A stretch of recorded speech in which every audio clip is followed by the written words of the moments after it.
dans la période de la colère, c'est vrai que j'étais replié sur moi parce que cette maladie me faisait mal et me coupait du reste du monde, et que le fait d'avoir commencé le bénévolat, ça m'a fait retrouver le monde.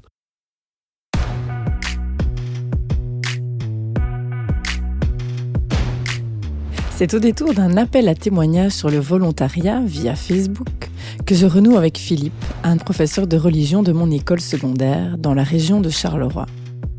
En entendant sa voix chaleureuse au téléphone, des souvenirs me reviennent des week-ends qu'il organisait à Rochehaut avec le groupe Saint-François, un petit mouvement de jeunesse qu'il avait créé avec son épouse au sein de l'école.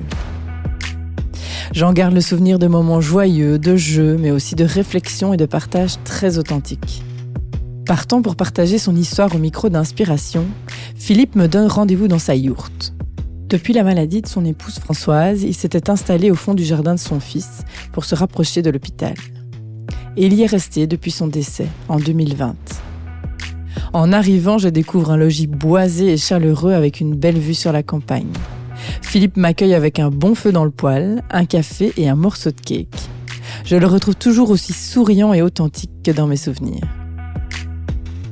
Nous prenons plaisir à ces retrouvailles et il me raconte comment le volontariat l'a aidé à reprendre pied lorsque la polyarthrite a bouleversé sa vie il y a 20 ans. Il est alors obligé de prendre sa retraite à 43 ans. Bonne écoute. Inspiration, quand les épreuves de la vie poussent à l'action. Un podcast d'En Marche, le magazine de l'AMC. Bonjour Philippe. Bonjour Barbara. Merci de nous accueillir dans ta yourte. Avec plaisir. Donc nous, on se connaît depuis déjà, j'ai fait le calcul, plus de 25 ans. Oui, c'est ça. Quand j'étais une jeune ado fraîchement arrivée au collège Saint-Michel. Et toi, tu étais prof. Raconte-nous un peu la vie que tu avais à ce moment-là. C'était une vie assez trépidante parce que mon épouse était aussi professeure dans la même école, et donc en plus de nos cours, nous faisions beaucoup d'activités ensemble, dont le groupe Saint-François ou la soirée musicale ou des choses comme ça. On organisait pas mal de choses et donc cette vie était vraiment très prenante. Et le groupe Saint-François, raconte-nous un peu. Moi, j'en ai des bons souvenirs, mais raconte-nous un peu ce que c'était. On trouvait que les jeunes avaient envie de parler de spiritualité, donc on avait organisé tous les vendredis une rencontre où les jeunes préparaient eux-mêmes un thème. Ça pouvait être sur l'amitié, sur la pollution ou autre chose, ou sur un thème chrétien, et on se réunissait dans la chapelle. Et ça se terminait toujours par la prière de Saint-François qui commence par « Seigneur, faites de moi un instrument de votre paix ». Pourquoi ? Parce qu'on trouvait que c'était une bonne devise de vie.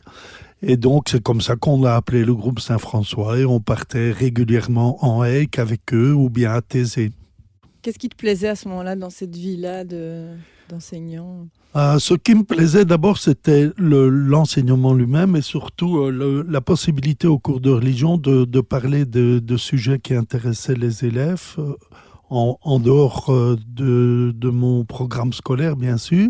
On avait un principe de vie qui nous disait que plus on était à l'écoute des jeunes et plus on leur apprenait quelque chose, quoi. Donc tu as cette vie pendant combien d'années ? Je suis resté 25 ans au collège quand même. 25 ans. Ouais. Ouais. Et puis à un moment, la maladie entre dans ta vie. Voilà. Malheureusement, Françoise a fait un deuxième et un troisième cancer puisqu'elle en avait déjà fait un à 16 ans. Et donc, elle a dû arrêter l'enseignement. Et je pense que ça a été le déclencheur de ma polyarthrite. On dit toujours qu'il y a un choc psychologique, et je pense que ce deuxième et troisième cancer ont été le choc psychologique qui a provoqué ma polyarthrite. Et donc j'ai eu une polyarthrite qui était assez douloureuse et j'ai dû abandonner l'enseignement parce que j'étais absent 15 jours sur un mois, quoi. Donc, et puis, Après 2 ans de maladie, dans l'enseignement, on te met la pension. Donc Ah me oui, voilà d'accord. pensionné en 2004, alors que j'avais 43 ans, quoi.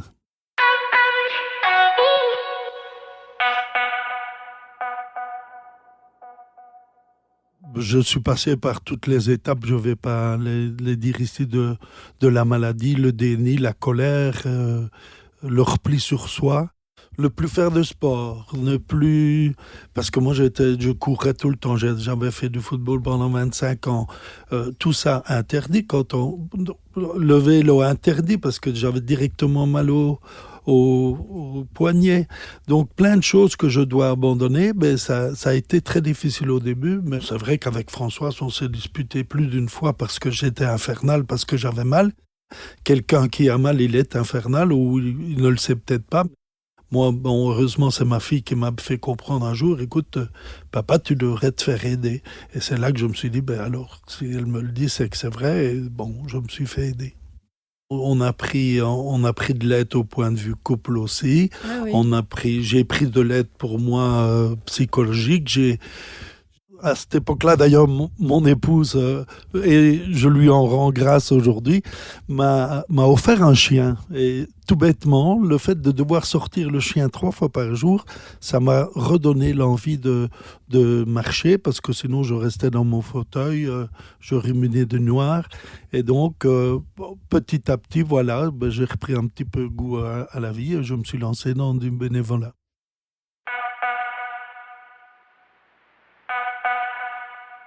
Je me suis dit, j'aime bien les enfants, j'ai été animateur scout et tout ça. Je me dis, je vais faire un Hopi Clown. En quoi ça consiste alors d'être clown en clinique? Ah. Et moi, j'adore parce que clown en clinique, le but, c'est de leur changer leur journée. Et ce que j'aime, c'est qu'on a le résultat tout de suite. Si tu parviens à tirer un sourire ou un moment de calme chez l'enfant, alors que sa journée est entre guillemets merdique parce qu'il a mal, parce qu'il a envie d'être dehors, eh bien, tu as tout de suite le résultat. Et comme je ne chante pas mal, je raconte des histoires, je fais des tours de magie, et tout de suite, tu as le résultat. Et qu'est-ce que ça t'apporte du coup de faire ça? Qu'est-ce que ça apporte? Moi, je dis, à partir du moment où tu apportes de la joie aux autres, tu la reçois aussi. Donc, quand tu donnes, tu reçois autant. En parallèle, Philippe et Françoise s'investissent ensemble chez Altéo. Pour ceux parmi vous qui ne connaissent pas encore, Altéo, c'est l'un des mouvements sociaux de l'AMC, qui rassemble des personnes malades, en situation de handicap et valides, pour une société plus inclusive. Altéo organise plein d'activités, dont des séjours de vacances où de nombreux bénévoles aident à l'organisation et l'encadrement des participants. Et chez Altéo, je suis à mon 40e voyage. Ah oui. Je fais en fait les voyages avec les personnes handicapées. J'adore ça, vraiment. Mais ça, on l'a fait ensemble avec Françoise. Et ça, c'était vraiment génial aussi parce que on est responsable de la personne pendant tout le séjour. Ah oui, d'accord. Et c'est ça qui est agréable parce qu'on fait connaissance avec la personne et ils nous font confiance, quoi. Et à la fin du séjour, c'est toujours difficile de se quitter. Et en plus, il y a toujours une ambiance géniale. On a un petit groupe d'habitués maintenant à Anderlu et on travaille toujours ensemble et c'est très chouette. À côté de ça, quand tu m'as dit que tu t'es aussi investi dans une association de patients, raconte-nous un petit peu. Ça, c'était la première chose. Quand j'ai appris que j'avais une polyarthrite, j'ai eu le très mauvais réflexe d'aller voir sur le dictionnaire ou sur Internet ce que ça pouvait être. Et là, j'ai vu tout ce qui pouvait m'arriver. Je me suis dit, il faut que je me fasse aider. Donc, je suis entré dans l'association Arthrite de Belgique, du francophone. Et j'y suis depuis maintenant 2004. Donc... Et je suis devenu président maintenant. Je suis président de cette association. Et comme ils m'ont beaucoup aidé, ben moi, maintenant, c'est moi qui essaye de les aider en organisant des choses. Parmi les activités organisées par l'association Arthrite, les rencontres mensuelles entre nous. C'est des endroits où on peut rencontrer non seulement les malades, mais aussi leurs familles. Parce que souvent, il est difficile pour les familles de comprendre ce que nous vivons. Mhm. Et d'ailleurs, là aussi, à l'époque, j'avais écrit un petit recueil de poésie sur la maladie, sur l'arthrite. Et la plupart des gens qui ont acheté ce recueil m'ont dit, ben voilà, avec ça, on peut expliquer aux gens ce qu'on vit. S'ils lisent ça, ils vont comprendre. Je vois autour de moi des couples qui se séparent parce qu'il y en a un qui est malade et que l'autre ne sait pas l'aider ou ne comprend pas comment l'aider.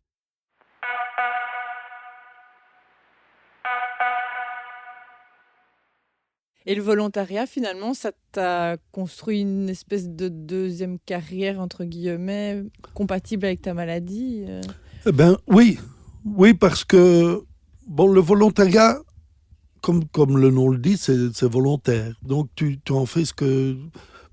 certaines années, on faisait 4 ou 5 voyages. D'autres années, on n'en faisait que 2 parce que j'étais moins bien, parce qu'on avait moins de force ou on ne voulait pas aller à tel endroit.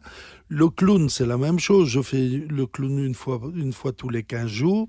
Si je suis en forme, ben je vais toutes les semaines. Si je ne suis pas en forme, je ne vais que tous les 15 jours. Et donc, ça s'adapte mieux à ma maladie que prof, tu dois être là tous les jours. Quel regard tu portes sur cette nouvelle vie, justement, que tu n'aurais pas connue s'il n'y avait pas eu la maladie Le regard que je porte, c'est de montrer que quand il t'arrive quelque chose, tu peux rebondir.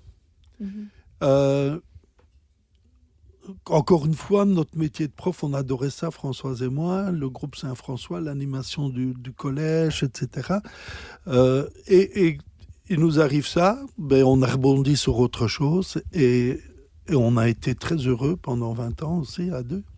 On pourrait dire que j'essaye toujours de voir le positif, mais c'est vrai, le fait qu'elle ait eu son 2e et 3e cancer et le fait que moi j'ai déclaré ma polyarthrite, on a été pensionnés tous les 2. Oui. Bien sûr, une pension, au point de vue argent, on n'avait pas beaucoup, mais ça, c'est pas grave, parce qu'on a pu vivre 20 ans à 2, que la plupart de ceux qui sont pensionnés n'ont pas l'occasion de vivre 20 ans avec leur conjoint, parce que l'âge arrive. Et nous, comme on a été pensionnés tôt, on a vécu 20 ans ensemble, on a pu faire Altéo, on a pu aider une famille roumaine et des choses comme ça qu'on n'aurait jamais pu faire si on avait été prof. On aurait continué notre vie de prof avec plaisir. Mais tu vois, j'aurais jamais connu le monde des clowns. J'aurais jamais connu le monde des handicapés si j'avais pas été malade. J'aurais continué ma vie de prof, mais voilà. À toute chose, malheur est bon, c'est ça. Oui, il y a toujours deux côtés de la médaille, quoi. Ouais, voilà.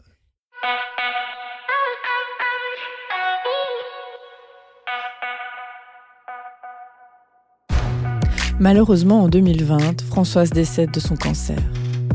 Pour traverser son deuil, Philippe décide de réaliser le voyage qu'ils avaient toujours rêvé de faire ensemble.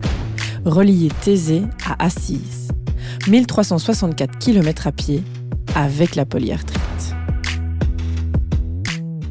Thésée, c'est l'endroit où on a emmené le groupe Saint-François une dizaine de fois au moins là-bas pour partager les moments de Pâques. Et Assise, l'endroit de Saint-François. Françoise et moi, on avait toujours dit qu'on ferait le voyage avec les adolescents. Et puis, on a été malades tous les deux, on a oublié ça. Et puis, à la pension, on s'est dit, nous, on le ferait peut-être bien quand même. Puis, la maladie a pris Françoise. Et quand elle est décédée, je me suis dit, je vais le faire moi-même. Mais alors, je vais le faire à pied. Et...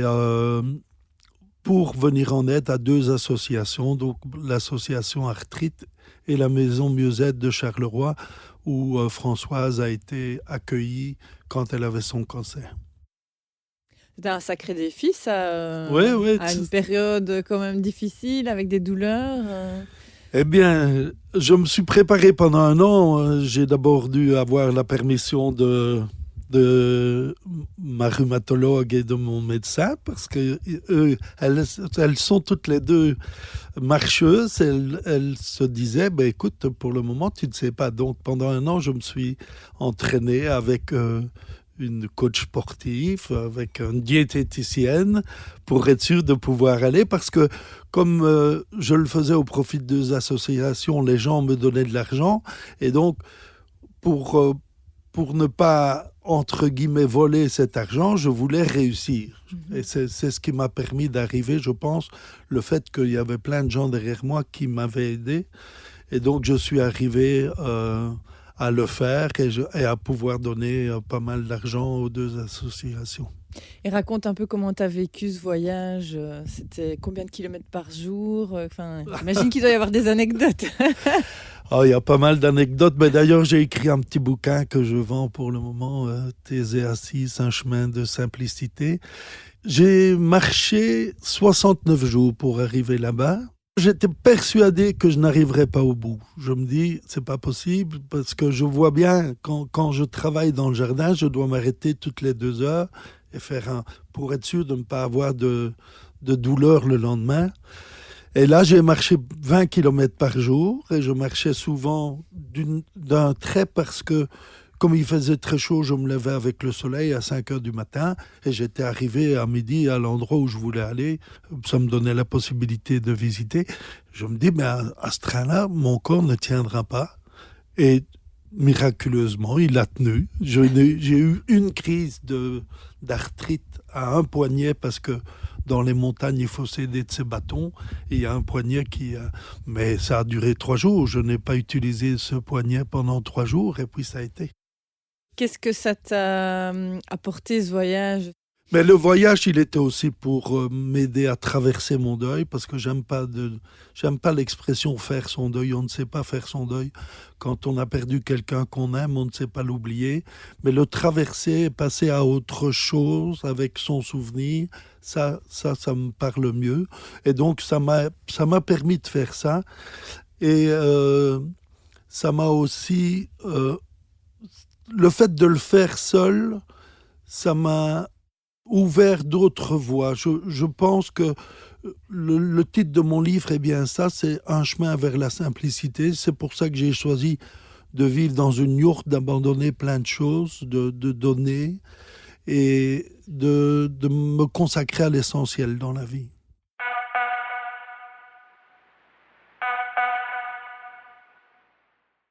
Tu sens qu'il y a vraiment eu un avant et un après Oui, ce voyage? exactement. Oui, ça oui. Mhm. Oui. Et je conseille d'ailleurs à tout le monde qui a un rêve, n'importe lequel, je ne parle pas de voyage, de ne pas attendre pour le faire. Parce que la vie est tellement courte, quand on voit ce qui nous est arrivé, par exemple, à nous, mais la vie est tellement courte que si on a une envie ou quelque chose à faire dans la vie, tâchons de le faire. Il y a moyen de réaliser ses rêves avant que ça soit trop tard, quoi. Et maintenant, tu continues à marcher Oui, je continue à marcher 2 heures tous les jours. Si j'arrête, la maladie va reprendre sur moi. Je sens bien que quand je marche, j'ai mal, mais si je ne marche pas, le lendemain, je ne saurais plus me remettre en route. Ah oui, vraiment, il faut être actif. Il faut être actif. Et je le dis à tous ceux qui ont la maladie, même si vous avez mal, essayez de faire un petit peu de sport au début et puis vous continuez. La marche, entre autres, ou la natation, c'est excellent pour les personnes qui ont l'arthrite. Ton voyage, j'imagine que ça doit aussi être source d'espoir pour les gens qui se disent, tiens, avec cette maladie... J'espère bien, et c'est pour ça que j'ai voulu écrire un livre pour que le plus possible de monde soit au courant, et c'est pour ça que je fais aussi, je fais des conférences dans les paroisses, dans les mouvements de jeunesse, ceux qui veulent, j'ai été à la Mutuelle, et ça a très bien plu, pour montrer que c'est possible, même pour quelqu'un qui a une maladie invalidante. Philippe n'en a pas fini de marcher, puisqu'il programme déjà son prochain voyage. Cette fois, il aimerait repartir de Thésée et faire le chemin retour vers la maison du mieux-être de Charleroi, qui a soutenu son épouse lors de son cancer. Ce lieu d'accueil et de soutien, où s'investissent aussi de nombreux bénévoles, est situé juste à côté de l'hôpital et propose des activités et soins aux personnes qui traversent le cancer. Si vous voulez découvrir plus de témoignages sur le volontariat et comment il peut aider à rebondir face à des événements de vie difficiles, je vous invite à découvrir l'article paru en décembre sur notre site enmarche.be. Si cette histoire vous a inspiré, n'hésitez pas à la partager, à mettre des étoiles et à vous abonner à la chaîne En Marche Podcast pour découvrir chaque mois une nouvelle inspiration. À bientôt!